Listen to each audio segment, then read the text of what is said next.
Chanel here with another Sew Bit. Today we're going to talk about notches and circles.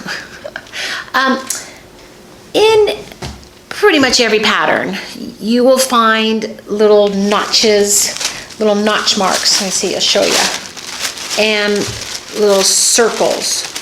These kind of little notches that are in your pattern, and big circles, and also little circles.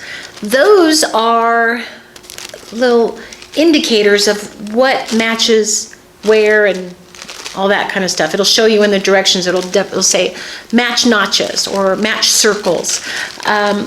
They really are important.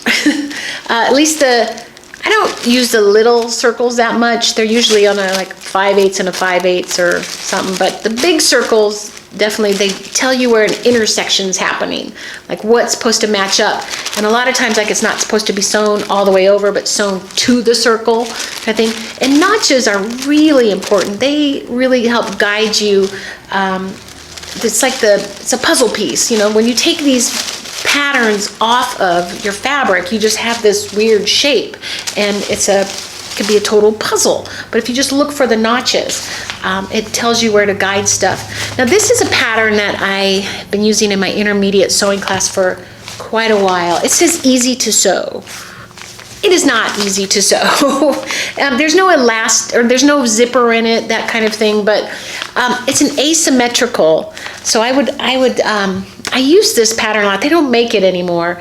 I bought it a long time ago, but I used it to help my intermediate students understand grain lines, because it was an asymmetrical, and they really had to, it was kind of a puzzle piece of how to cut it out. And the top part here was on the bias, and then the other pieces, this is literally that's the top part. So that looks kind of straight. There's a bias grain line, and then it's a straight grain line. It just cut on the bias of the fabric.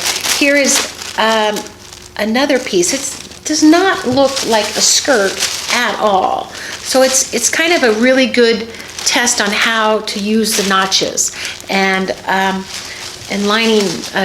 It's just a really good test. Some of my students did really good on it, and a lot of them had trouble with it. But it's such a great test. So how you go about it, like, I cut out this little piece of fabric here, and you cut out your fabric, and you can either cut your notches straight up like that. There's a lot of sometimes that's a little easier to see. I tend to just cut it off, like I'll go around there and it'll be flat, and then I'll do a little clip.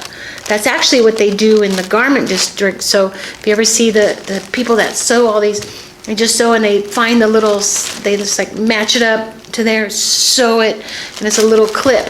I suggest doing little V's in, like this should actually follow the pattern like this, little V's. And those are easier to see. It depends on your fabric. If you have a fabric that's really loose woven, you definitely want to go out, like I showed you the first part.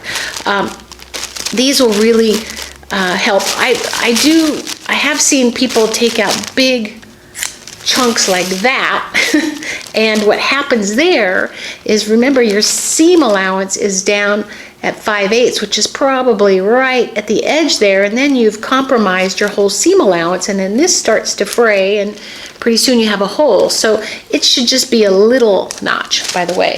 And then on the circles here, what you do is you just transfer the circles to either the right or the wrong side of the fabric. Sometimes you just want to do both because you don't know how it's going to line up, or you need to, a lot of times it's a pivot point. You'll sew it and it just tells you where to pivot, and then it goes in. If you measured it, generally it's always like 5/8 inch in, 5/8 inch out. And those pivot points really help, and the circles really help when you're pivoting on your machine. So really, whenever you're going through your pattern, really look for all of these notches. If you look at this pattern here, it looks straight on, but you have one notch here, and then the circle here, and there's another notch there. Maybe they are balanced on this one. Then you have a side seam notch here that tells you where side seams, where they match up after you get that whole skirt part made. Then there's this was a panel part, and it has double notches also. You'll see single notches. If it's on a sleeve, it means it's the front of the sleeve. And then if there's double notches on a sleeve, it means the back of the sleeve, which will be fit here. It's shaped out a little bit differently. Everybody thinks sleeves are the same exact thing, but they're a little different shape. And then you'll see a shoulder.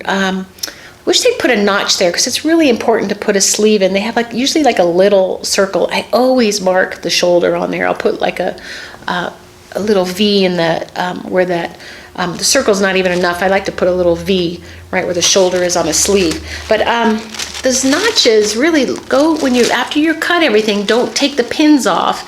Then go and scan the whole thing for the notches, or even beforehand put them, circle them so that you don't forget them.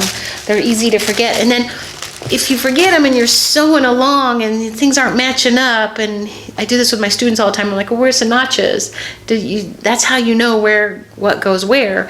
And then you have to get the pattern out, to lay it back out. A lot of times it never goes back on there the right way. So just really pay attention to them, circle them if you need to, scan it, and then clip them all before you take the pins off the pattern, because you don't want it to slip around. You want those notches right in their accurate spot. So that is all about notches and circles. See you in the next sew bit.